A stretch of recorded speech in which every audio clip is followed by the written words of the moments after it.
And we're live. So here we are, Lynne Franks in conversation with extraordinary women. And I am delighted tonight to welcome my good friend, Michelle Feeney, who is an extraordinary woman with an extraordinary story to tell. Michelle is a huge success, a leader, a pioneer in the beauty business, very much from a sustainable perspective, and a businesswoman in many ways, but has an extraordinary story to tell. So we were just chatting, because we've known each other for so long, about how it all started. So tonight is very much a story of inspiration and motivation. So thank you, Michelle. Michelle is sitting in a hotel room in Edinburgh where she is visiting to see whether her daughter should go to university there. And she sent her family off for dinner, and here she is with us, which is great. So what I wanted to do was really start about your beginnings, how you started, how you were brought up, what your expectations were when you brought up, where did you go to college? I mean, we talked a little bit about it. So where were you born? Where did you grow up to begin with? I was born in Birmingham, in the middle of England in 1963, and my mum is Irish, and my dad is Irish descent, sort of thing. And I was raised in, my parents got married. They decided not to have a honeymoon so they could afford some floor covering for their flats. I grew up in a really, really loving extended family. But when you look back on the times, my grandparents had an outside loo and no bathroom. And, it was that kind of thing. But I think what was brilliant was we lived in this kind of immigrant bubble, if you like, of Irishness, and I think that saved me all my life, really, of not being too British and too stuck in my ways. They're very open, very loving. I did Irish dancing. I don't think you know that, Lynne. I didn't. I could have been you could have been a river dancer. I could have been in other times. But anyway, and there was no real expectations. It was almost just to be kind of happy. And at one point, my parents had 4 jobs between them, just to keep us afloat. And I remember some times of, thinking how hard they worked to give us better opportunities. And those were the expectations. They were drivers. They took risks. They moved to Coventry from Birmingham, which seems a bit not very far, but it was then, and took on running a business and living above the business. And they were risk takers, and they wanted something better. So I think my example from them, my dad, both of them actually. My mom had to leave Ireland when she was 12, and she had quite a privileged life there. And suddenly, she was sharing a room with another family, the immigrant story, basically. And my dad was very, very smart, but his parents couldn't afford to send him to the grammar school, which he passed for, because they couldn't afford the uniform. So you see how life has changed. They were 2 smart people, but they didn't have the opportunities. And I think I've always had that inside of me. There's a couple of things. The questioning, that kind of Irish positivity about questioning, things if you don't believe they're right. And then also this sort of outsider feeling. I've never felt really, really British. And I think when I did move to America, that's when I think I found myself, and I found I belong somewhere, Now you're back. So before we moved to America, because there were many, many years before that, I think it actually also, having come from an immigrant family myself, there's something about immigrants and entrepreneurs that kind of connect, because, we have to, or my great-grandparents and my grandparents came over and had to create a life for themselves. And really starting a business was the only way they could do it in those days. And they weren't educated, so they would do what they could do, and they had that fire. And I think that's what we've inherited, really. So I definitely think that's true. The fire of, come on, let's make it. And almost, what have you got to lose? Yes. Really. Not that you have to be an immigrant to have that fire, because everybody on this call will be capable of it, of course, which is something both of us believe. So from school, you went to college, to Polytechnic, you were saying, in Newcastle. Yeah. And what were you studying there? Just general subjects, I guess. No. It was a new modern degree. It was called what was it called? Something to do with marketing? It was a BS. I'm having a 57-year-old man. It was like a marketing. It was a textile and food degree, and it was a very practical degree, as polytechnics were. But I think what for me Polly did was I'm moving away from home, and I always say this to I get asked a lot, I don't know if you do, by sort of young adults, do you think it's worth me going to university? Yeah. You know? And I normally give sort of three feedback. You know, if you definitely know what you want to do and you need to get that degree, you should go.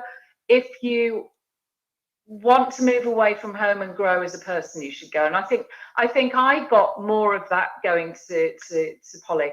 I'd never met, can you believe this, Lynn, until I was 18, I'd never met a Jewish person. Yeah. And then I got a Jewish boyfriend, and then I was, you know, got a number of Jewish boyfriends, if I remember rightly. Some of them. Maybe. I think it was, so I did that. And then I lived with fashion students, and they moved to London, and they said to me, you know, we've met this woman. It wasn't you, it was my first boss, Leslie Goring. And we think you'd be good at this thing called PR. And I literally got on a coach and went down to London and met Leslie and started working for her for no money, and slept on my friend's floor for a bit. And then you came to work for me, and then you were making money. So we met when you came to me. I don't know what year it was. I've got no memory of it at all. In terms of, I'm very bad with years. It was late 70s, early 80s? Late 80s, yeah. And late 80s, okay. Yeah, I'd always aspired to work for you, because I mean, you'd built this amazing agency. I worked in a much smaller one, as you know, and then I went in-house at Trevor Sorby, and then I met Vicky Peeps at a party, and she said, "Oh, we're looking for somebody to do the beauty division." And I got thrown in the back of a Lynne Franks van, which she had, and dropped off at the station. And then the next morning, slightly hungover, I must add, I was in for an interview. And then here I was working for you. I was a bit scared of you, actually, Lynn, I must say. I'm a bit scared of you these days. How roles reverse. Yeah. Actually, I'm not scared of you at all. It's lovely to be here with you. So in those days, you know, it's funny because you've been part of a number of Zoom calls we've been having with former Lynne Franks alumni, mostly girls, but some men, over the last few months, because we decided we were going to get together and share our stories, which we all think are much funnier and really tremendously different from fab. And we've been having a lot of fun with it. And what's come up for me, which I hadn't realized, was how many of you had sort of, well, I knew how many of you have gone on to do great things, but how many of you then gave me feedback that it was actually my belief that any of you could do anything, that gave you that self-confidence. I really, you know, I talk about you a lot. I also believe you should thank the people in your life that have helped you in any way, shape or form, either helped you, you know, by telling you what you're doing wrong, there's nothing wrong with that, or helped you in any way to grow as a person. And what you did for all of us, I think, was you just, I really think the creativity that you inspired and that you stuck with and behind, and we tackled things really differently, didn't we? You know, I remember it wasn't my account, but when you did the Lloyds Bank Fashion Challenge. Oh, I was talking about that literally yesterday. I had meetings in Bristol about doing something with animation and graffiti, and I was telling the people I was working with, about how we did the Lloyds Bank Fashion Challenge, which was amazing on TV for years. You empowered us. You empowered us to believe in our ideas, and then you empowered us to lead at a very early age. I was 26, you know, and I was running these accounts and, you know, completely out of my depth on one level of the corporate account piece. But on another level, I think what you brought for very boring, it was branding before it had a name, Lynn, really. Yes. And you empowered us. You know, you said, go be creative, go be professional, go work bloody hard and do your best, you know.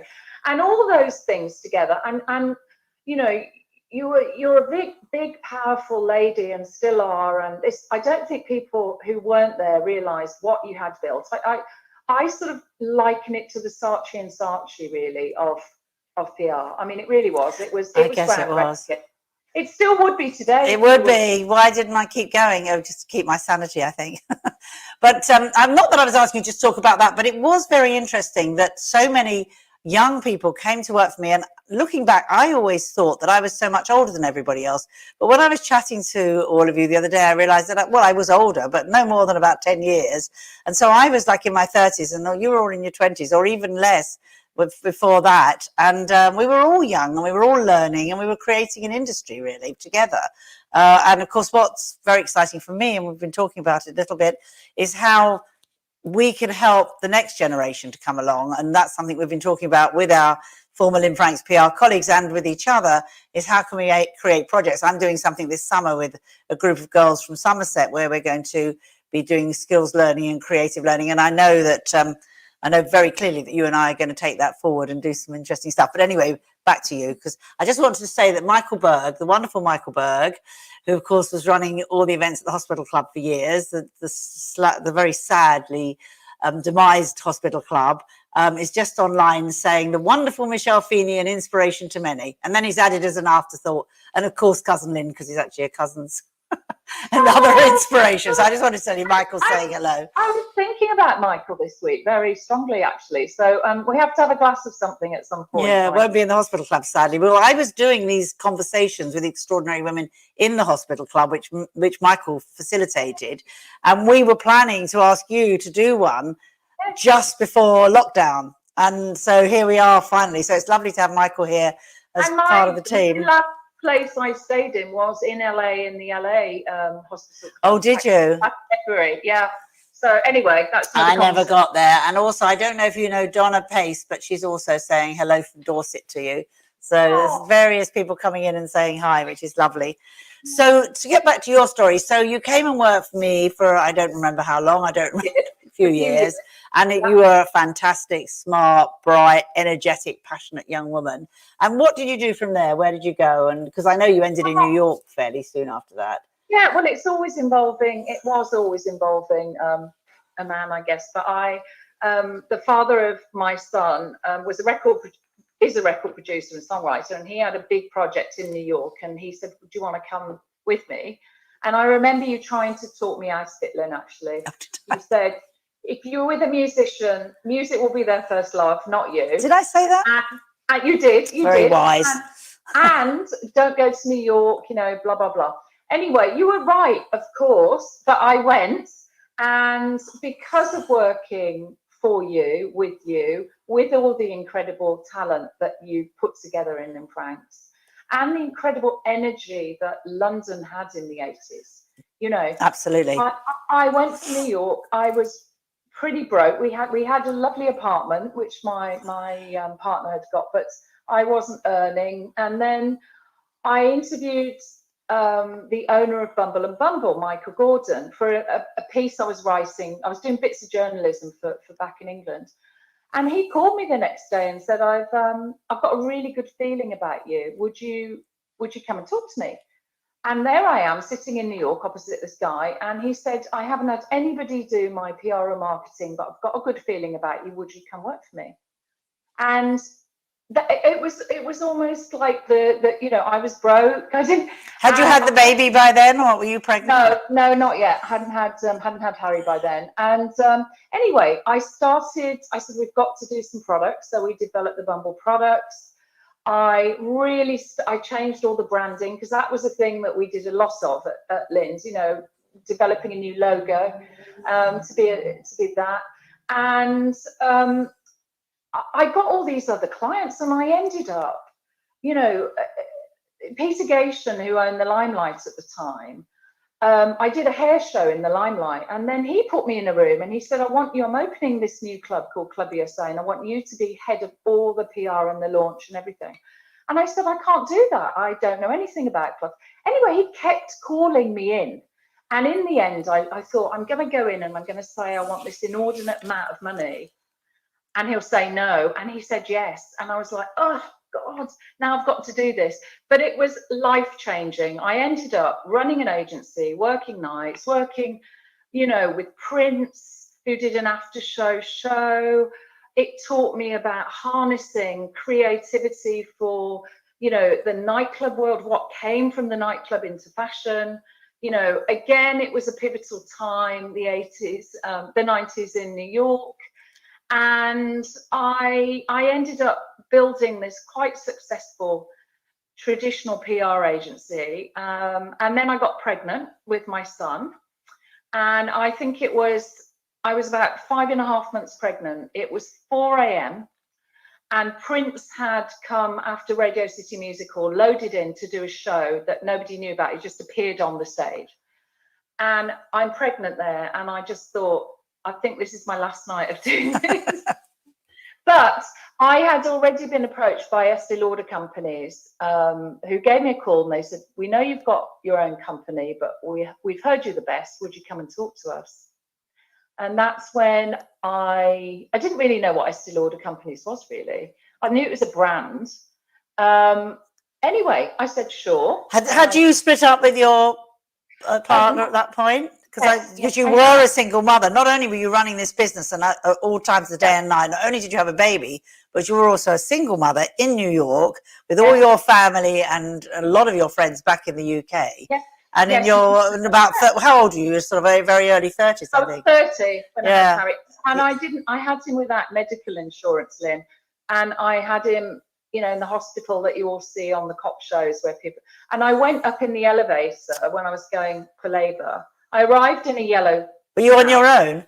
No. I was still. Oh, you were still with your partner then? Yes. Yeah. But I went up in the elevator, and there was a black man in handcuffs and leg cuffs next to me. I remember his face now. I looked up and smiled at him, and I ended up having, my beautiful son. It was very healthy birth and everything. I was well looked after, really, but I was next to a drug addict as well. And I just thought, I'm never going to let this happen to me again. This is not happening. And that really spurred me on that was when I started to really build my own company. And then I got headhunted, and I had 10 interviews, 10 at Lauder, including Leonard Lauder himself. And I had a portfolio in the old days, of press releases and everything. And I had my last interview with this amazing woman who had built the whole of Estee Lauder International, called Jeanette Wagner. Oh, yes, I've met Jeanette Wagner. What a force of nature. A force of nature. And I said, excuse me, Miss Wagner, but, is this the last interview I will have? And she said, yes, why? And I said, because I have no more outfits. I've run out. And she laughed. She went and got a goodie bag. She gave it to me, and she said, welcome to Estee Lauder companies. And I said, I haven't said yes yet. And she said, you will.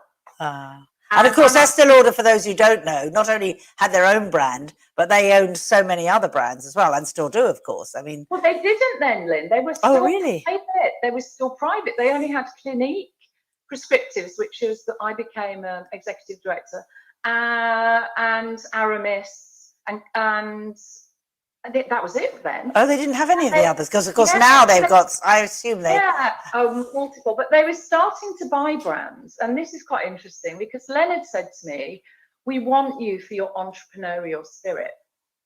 And I then called my dad and I said, Dad, what do I do? I've got, my business is going through the roof, but I've been offered this big job.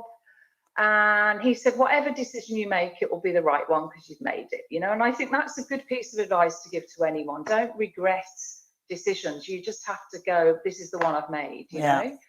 And then my office, I made the decision, yes, on the Thursday. On the Friday, the Bumble and Bumble building burnt down with my office in it. Oh my God. I'm like, okay. That's the message. Oh my God. But that's a very big, I mean, apart from the building burning down, that is a huge decision to have to make. I wonder what I would have done if that had happened to me. I have no idea. Probably I would have turned it down, but then I'm not sure that would have been the right decision either. It's a biggie. Oh, well, actually, I would have definitely turned it down. But that, I think it was my son. I knew, the sacrifice you made to your family or Yes. your family life to run. You have to be out at events all the time. Yeah, And no, totally. New York was like, you'd stack events, you'd be out at 4 or 5, Yeah. you know, if running an agency. And I thought, I foolishly thought if I was in a corporation, you know, I'd have my medical insurance taken care of. Yeah, no, I understand. I wouldn't have such a, you know, I wouldn't have to go out all the time. But then, of course, I became vice president of MAC, and I, you know, traveled the world and launched. I want to come back to Mac because that was when I caught up with you on visits to New York, and it was extraordinary what you were doing with Mac. But we talked before about what would you have done if you'd stayed in London. In fact, I think my guess is you would have started a PR agency, and had you been offered a big corporate job, you probably would have said no, because London was a kind of safe place where you didn't need to take. I don't know. That's just my guess. New York is a very scary place, and to be there on your own with a small child. Of course, I would have done the same as you. So, Mac, what an incredible opportunity to work with a business that had so much potential and then grow it the way you did. Tell us the Mac cosmetic stories. Well, I launched creme de la mer for Laura. I know that was great because you used to give me creme de la mer when I used to come to New York. The most expensive products to be seen anywhere on the market at that point, wasn't it? Like £150 for a moisturizer. It was. I think we unfortunately created that price point. But Lauda then really sort of started to see me as more of a business person, and they wanted me to head up as like a sort of a managing director of and grow the business. And I turned it down, and I think they were really quite shocked. But again, the reason I turned down being the number one, you know, the lead on a brand, was because of my son, because I thought I'm going to end up with no life and I won't see him. And then they said, it's okay, we're acquiring this other brand called MAC, and we think you'd be good in that. And then I met John Dempsey, who was given his first presidential job and him and I were the first two people from Lauda in. And MAC it started in Toronto, and it was two amazing men who were partners in life and partners in the business. And they'd created this amazing energy around cosmetics, and they'd founded the MAC AIDS Fund. So they had already founded that fund, but kept it quite quiet. And they had signed and shot an ad with RuPaul. I remember. So everybody knows who he is now. They do now. And blown everybody away. And most people in America, especially the Midwest, thought that was a woman. You know, but first of all, to be using a person of color in a cosmetics ad at that time in America was out there. And then as him being a transgender person. Anyway, I said, come on, we've got to tell this story in a bigger way, this AIDS Fund, it's brilliant. And I do feel... I don't think he's transgender. I think he's just a drag queen. Sorry, he's a drag queen. I don't know what to say now. I know how to be politically correct. He's a drag queen. He's not transgender. No, he's not. He's a drag queen. But he's wonderful and beautiful. But it was such a big thing to be doing, to promote this 6 foot tall, extraordinary, beautiful black man dressed as a woman as the face of MAC Cosmetics. Totally revolutionary. But I think if you look at the trail of my life, and I try and see where I've used what I've learned from every little stage of it. So what I'd been prepped for between, you know, the fashion show production with Leslie and with you, I'd been prepped for using creativity to make change. Yeah. And then when I got this wonderful position with MAC and the MAC AIDS Fund, I felt my Catholic self combined with, you know, it all came together, and I thought, my God, you can do good. But what you have to do, and this was Evelyn Lauder also, who pioneered the breast cancer. Yes, she did, big time. And the pink ribbon. You have to get successful first. You have to make a successful business, and then you have the power to make some change. So it kind of takes all sorts. It takes, you know, the NGOs, the people trying to make social policy change, but it also does take cultural change. Yeah, on a big level. I agree. Just to tell you a little bit of synchronicity is that I'm not sure if you were still with me when I put on the Fashion Cares event in London, which also got taken up by MAC Cosmetics. That was the big AIDS awareness, HIV/AIDS awareness campaign that I worked on with others in the industry, getting fashion designers all over the world to send in their signatures. We made it into a t-shirt and we did all sorts of very high profile activities. And that was taken on by MAC, wasn't it? As one, and they still do. I know, but that was so, I wasn't at that. I don't think I was. Didn't we do Red, Hot and Blue or something? We did Red, Hot and Blue too. That was another one we did, yeah. I was there. Yeah. But the Fashion Cares it was such a part of Toronto, and we sponsored it every year. Yeah. And then it was done on the West Coast as well. Yeah. And then Macy's took it on board and did it in San Francisco. So when I joined, Katie Lang was the next face of the MAC AIDS Fund, and she performed at that Fashion Cares. Amazing. And that all did start, and I know that because they contacted me about six years ago and said, we're doing a film about the background of Fashion Cares, which at that point was about 20 years. And we know it started with you in London. I don't know if you ever knew that, because it wasn't a huge event, but we started it. And that's where they wrote to me after that first year and said, can we take it over? And I said, sure. And that's what happened. Isn't that funny? Small world that we live in. It is all woven together. I think there's sort of, culture, arts, fashion, the creativity within it, and the passion to be involved and make change. I think, and the caring that we want. Yes, as you say, we want to make change. We want to make sure that society is not just about spending lots of money and being very glamorous. It actually, we can make change through our businesses, and I know you feel that very strongly. So we're going to come on a little bit later to how you're doing that with your latest fantastic brand.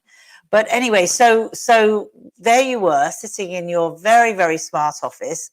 Where was it? Fifth Avenue or somewhere like that? No, you came to see us. We took over a building on Prince Street. Oh yes, you were funky. You were in Soho. Of course you were. It was very clever of Leonard Lauder. He said, you shouldn't be in our big corporate offices. Take your own identity. Yeah, because there's still a huge Mac shop there, isn't there, downstairs? Because last time I was in New York, I went shopping there. Yeah, of course. So that's where you were, in this very funky office, running this global company, what it's marketing of it, and what fun you had, really, I guess. I think it was 7 years of an amazing 7 years of my life. My son, I think he says he didn't see me enough, and when I look back, when you look back on your life and you say, I didn't make, I was putting all my energy into work. Yeah, but both my kids say they didn't see me enough. I know, and now he doesn't want to see me at all. So that's no, I'm joking. Yeah. But I went to the United Nations. There was quite a turning point. I knocked on the door of the UNDP, because I know you work with the UN as well. And I said, are we allowed to give you money? And what has happened? We'd raised so much money from the Viva Glam lipstick that we almost couldn't give enough of it away in America. And AIDS in Africa was the issue. So Jibril Diallo, who was the head of the UNDP, said, come on in, of course you can. And I ended up on this steering committee board for AIDS in Africa at the UN, and they had a New York Times writer who'd lived through the AIDS pandemic and change, where they came up with the idea of, stop the silence. And we had African people around the table not speaking English. It was really incredibly interesting, Lynn, about mobilizing a group of people who, some of them, you don't even speak the language. Sure. And you can't do a video in Africa, or you couldn't then. It had to be singers. Yeah. We went out. So Baba Mal became, he said, I'll go out and I'll tell I love Baba Mal. Yes.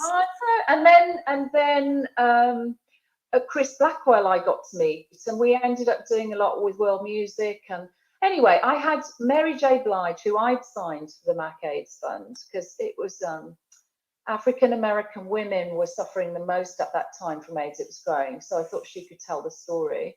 And she performed a Stevie Wonder song in the big grand room at the UN.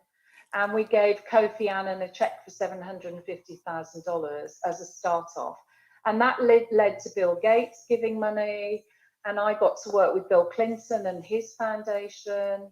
And I think I do know, if I wouldn't have met my husband at that time, I probably would have ended up working for Bill Clinton's foundation, I think. Really interesting. Yeah, yeah. So life is, but it was an amazing lesson in how commerce and beauty, the passion I have for beauty industry, can change one woman's life, but also it can make a big change. You know, it really can.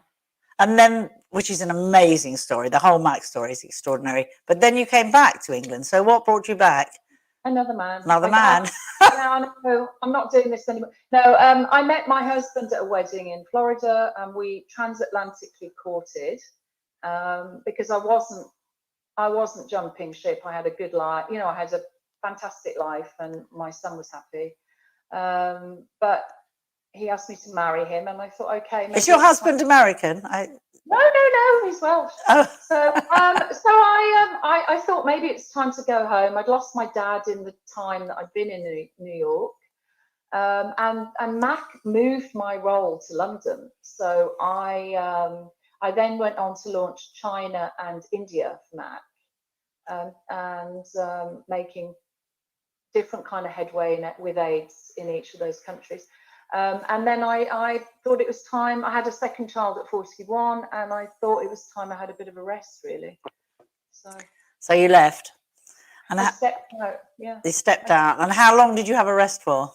Not very long, because then I took over being CEO of Saint-Tropez, and I remember that. That was game changing again, because it was private equity, and I'd never done that, and I turned the company around. It was really not in a good place financially.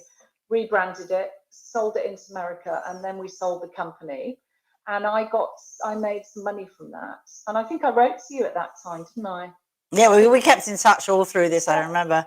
But I remember when you had investors in the company and you gave us all a bonus, and I was really inspired by that. And so what I had done when we sold Saint-Tropez, I'd blocked out a chunk of money. So even the people that worked in the warehouse would get something. You know? Perfect. Brilliant. So you have to pass it on, you know? And, totally.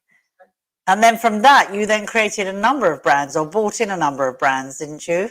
What was the story there, which turned again into an international business, multi-millions? Two cousins wanted a beauty division building, and they'd acquired Saint-Tropez, and they had Charles Worthington and Sanctuary Spa and Sanctuary Brands, and I put them all together and built a beauty division for them. And that's when I had the idea for Floral Street, because Sanctuary Spa was on Floral Street, and I kept going. And one day I looked up at the sign and it said Floral Street, and I thought, what a great name for a fragrance brand. So I've done it for myself this time, Lynne. Yeah, you did it for yourself. So what was the time span? When did you start Floral Street? That wasn't that long ago, was it? No, I had a gap year at 51, and I really wanted to take a hard look at whether I wanted to do something commercial or go charity routes, or and even if the world needed any more beauty products, frankly. So I took this year off, and I really got my adrenals down, and I just sort of looked at my son was, what was he then, about 20, and maybe a bit younger, and I looked at how they were starting to not consume. And when you're at home more, you see all, you know, the packaging and everything, and I just thought, if I'm coming back in, I'm going to make a change, and I'm going to make a stand. And so I launched the brand when I was 53, so it was about nearly 4 years ago. Not that long. And now, I mean, there's been a long story, but it sounds like it happened in 5 minutes. You're in 11 countries. I mean, what? It's 13. 13 since I last looked. Anyway, that's incredible. And it's become not only perfume, but many other products too. You were talking to me the other day about going into houseware, and tell us about what's happening now. Well, we're a sustainable, independent, British sustainable brand, all funded by my husband and I. So that's liberating, because I don't have to answer to any, you know, I can stick with what I believe in. We are launching a whole new range of sustainable home products as well. In America, Nordstrom are going to put it into 100 doors, and it's candles and. Well, I've got it sitting right here, of course. These wonderful things you sent me. beautiful Yeah. candles and the beautiful smells. In fact, Yeah. Claire Harvey has just written here, the only perfume brand she's ever found that she loves. Thank you for creating it, she says. Oh, thank you. That is, and I haven't, we don't use the word sex in the brand at all. Or sexy, the word. I think that's a very old-fashioned way. And you know, I wanted it to be so that everybody could afford fine fragrance and to really get to know it. Yeah, that's gorgeous. That one. That's got vanilla. And that's it right here. I think about what I've really learned starting my own company. First of all, it's really hard. It's really difficult starting and getting from a starting point. Such a shame people can't actually smell it. I'm going to squirt it. Okay, that's it. Okay, everybody. I am now smelling wonderful. Thank you. That's wild vanilla orchid. That's really beautiful. It's absolutely stunning. Yeah.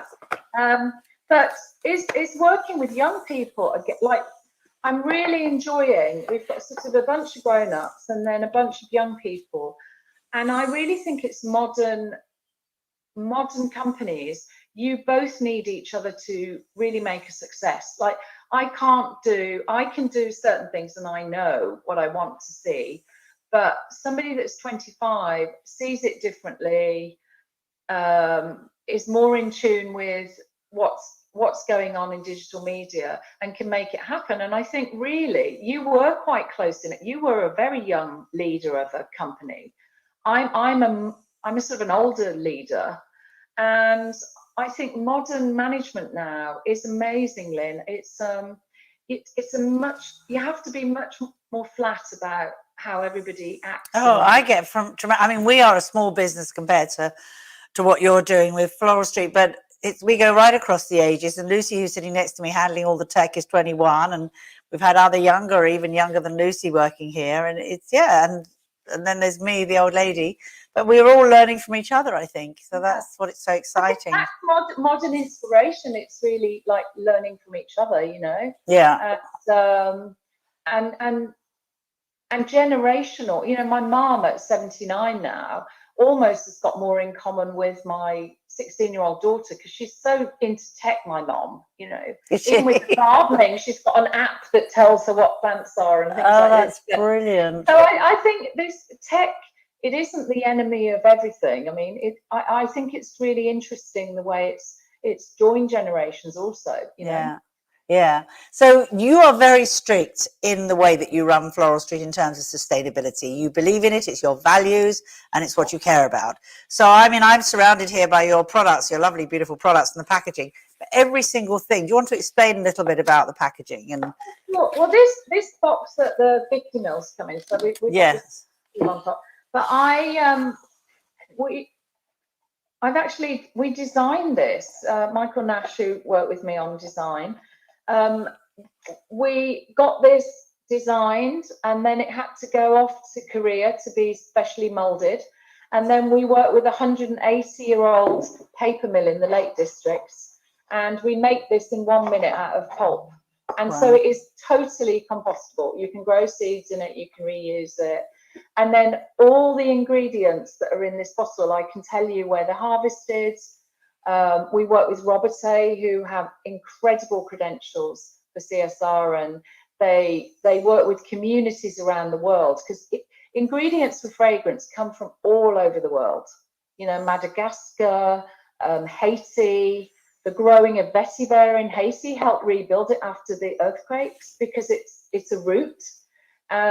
So I've educated myself more about, you know, the ingredient story, and we wanted at Floral Street, you want to share that with consumers. You know, you should know where things are coming from, how it's been made. And I know fashion's been doing it and food's been doing it, but I don't think the beauty industry's been doing it. No, it hasn't. I mean, first of all, to start designing perfumes is a huge job in itself. The nose, as they say in the industry. So finding these beautiful fragrances, mixing them, and then ensuring that they come from communities that are not exploited, that they are grown naturally, they're actually helping the planet and not exploiting the planet, and then going in packaging, all of which I've looked through all the paperwork I've got on what you're doing. I mean, it's so impressive that every single thing is so carefully designed and done to be sustainable. And presumably, I mean, what is the future looking like? What's the next bit? You're going into homeware. Do you see yourself doing more brands? Do you want to develop Floral Street further? I'm really, I think, you know, it's now got a life, it's starting to get a life of its own. I can't, you know, America has embraced us in such a huge way. And it's because consumers, the young consumers, are wanting exactly what we've done. So I had to be really brave, like 4 years ago when we launched, nobody really was writing about beauty products and sustainability. But all of a sudden, every company is trying to go, oh my God, I need a sustainability story. But we've had it since the beginning. So I'm on a journey with that. I do see, I want to take it, I want to build this lifestyle brand in order, as I said before, like what Mac taught me was, if you're successful, it gives you a voice and a little bit more power to maybe make change, not just environmentally, but with young people who we have the opportunity to inspire and give back. And I think what I'm loving about building a company is that inspiration you can give to people, that know-how, you know, and being part of a team is the best feeling for me, you know, really. Well, the next question is very relevant to what you just said, which is, do you think women run businesses in a different way to men? Or is there a feminine way of running business? Is it not a gender issue at all, but much more about a sort of philosophy of life? Because I know your husband runs a very successful business too, and I imagine it's not a million miles away from the same values that you have. But is there a different way? I don't know, really. I think that's quite interesting. I think men and women are very different, full stop. I think modern men are much more you know, are approaching things in a much more feminine way. I think there's a feminine and a masculine way of running a company, but you don't have to, you can be a feminine man and a masculine woman. And I think I would say my husband's very feminine in his approach, in that he is, you know, he listens a lot, he cares about the people who work with him and for him. You know, he runs it in a more methodical way than I would potentially. And I also think it's an age thing. I think, you know, I've had to build my own self-esteem throughout my life to know I'm capable of doing it. Whereas I think if you're a young person now and your parents have helped give you that self-esteem, no matter whether you're male or female, you can do things. I'm not so sure actually that it's an age thing. I think it's a gender issue. I think women of all ages, and that includes young women too, have enormous self-esteem issues. And it's actually about older women really holding the space, and older men, but really for older women to be examples and to say to younger women, yes, you can do it. We believe in you. I believe in you. I've done it. You know, I mean, you went on to poly for a year. I left school at 16. And we can show that it's all possible. But I think society has not encouraged women of any age to feel that they can do things as well as men. We are still many, many moons away from the amount of women that are running big businesses or that are running education establishments. We have quite a lot of women running countries now, so I can't say that anymore, but it's still less. It's still a lot less. So we have a long way to go. And also we're looking at countries, you know, in Africa and Asia and the Middle East, where you've done so much work internationally, you can see that we're still, women and young girls are not getting the education or the opportunities to be equal. So we have a lot of work to do. But I think we're on the road now to change, and we can make that change happen, and we can make it happen by working together, like we've been talking about, collaborating. What can we do to make this difference? Because Michelle, you are such an extraordinary woman. You are so capable. You have such energy. And I have no doubt whatsoever that Floral Street is just going to continue on its incredible trajectory to success. No question about that. But I know there's going to be a lot more things that you've probably got bubbling away inside you. So that's what I'm trying to pull out. But I think you're probably so busy right now doing everything else that you're not focusing. But I'm sure you've got other ideas. I mean, if you could do anything, if you could do a blue sky picture of where your life would be in 5 years, 10 years, what would it look like? Okay. I think I'll probably move geographies. I would like for the next, from 60, for my next, you know, decade, to be challenging myself in some other way. as in living in a different country again. And I think, you know, my husband and I have talked about doing something with education, with young people, and putting it together, you know, and doing something positive. I do feel, although I've had to really, you know, fight hard and dig deep to get where I've got in my life now, I feel very, I can tackle things, but I want to do them really well. And I really feel one of my big skills is inspiration and giving back and helping young people find their path. And I think it's about finding that path, really. Yes. So where would you live if you didn't? Because you said before you found the UK quite difficult to come back to because you found it was quite negative in the business world, which I'm sorry to hear that, because there's lots of wonderful people as well. But don't go yet, Michelle. We need you here. It's just the sort of it's the whole, you know, we don't celebrate success enough, you know, and I mean that's built me as well from a young person. But I do like the American enthusiasm for success, you know. Yeah. There's a lot of very awful things, as you know, about the States, and you've lived there as well. But the positivity and the energy and can-do-ness for me is... well, I've always had this, living on the West Coast as I did for 5 years, I always had this sort of picture of you go into any meeting on the West Coast, because it's, of course, LA is the centre of entertainment, but generally, or any business, and you go in and you come up with an idea, everybody says yes, yes, yes, and you go out of the room and nothing happens. You go into a room with the same idea in the UK and everybody goes, no, no, no, and something might happen. I mean, it's just a different approach. But you're right. I mean, in America, if somebody goes bankrupt, they just look at that as an opportunity to learn and grow. And I do think we have to get rid of the negative, the general negativity we have in this country, much of which is led by the media, and look at the positive approach. I mean, we can see in our news every day the negative, and we have to become more positive. And I agree with you. And I, of course, think that it will be through women's leadership and women being women, not having to play the male game and feel they have to become parodies of men to be successful, but to stay in the feminine space. But I think what I realised, because a lot of people have said to me, "Oh, go in and you know, go into a company, a bigger company, and change it." That takes too much energy. Sorry, I think that's my text.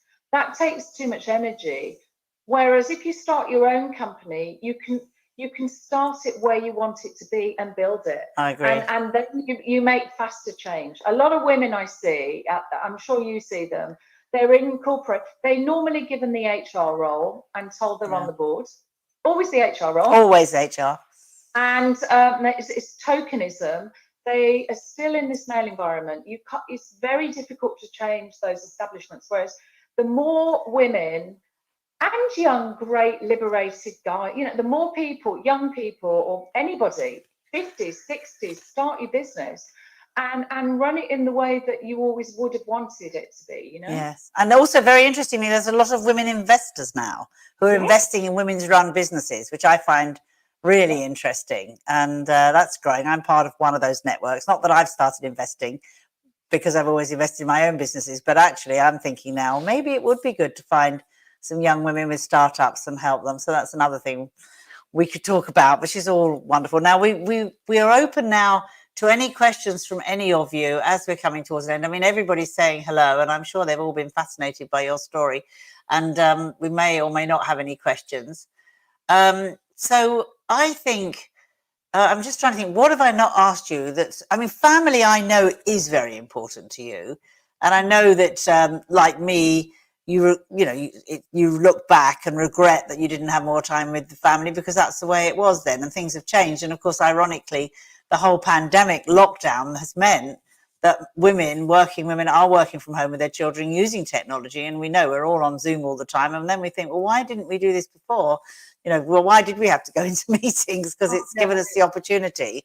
So, I mean, you're presumably working a different way. Are you going into the office again now? Or we started going back in. We've got a WeWork. I've been flexible since the beginning, really, with everyone. We've been flexible working because, you know, it started out of my house and in the basement, and then we eventually got too many people, so we moved into WeWork. But not and people work in different parts of the country. I've always had this flexibility because to me, women, especially working moms, you know, they get it done. It doesn't matter when it gets done, they get it done but if they've got the freedom to go pick up the kids from school, you know, do what they need to do, and then do an hour's work at 10 o'clock at night, you know, I think it's this freedom to do it as long as it works for the business.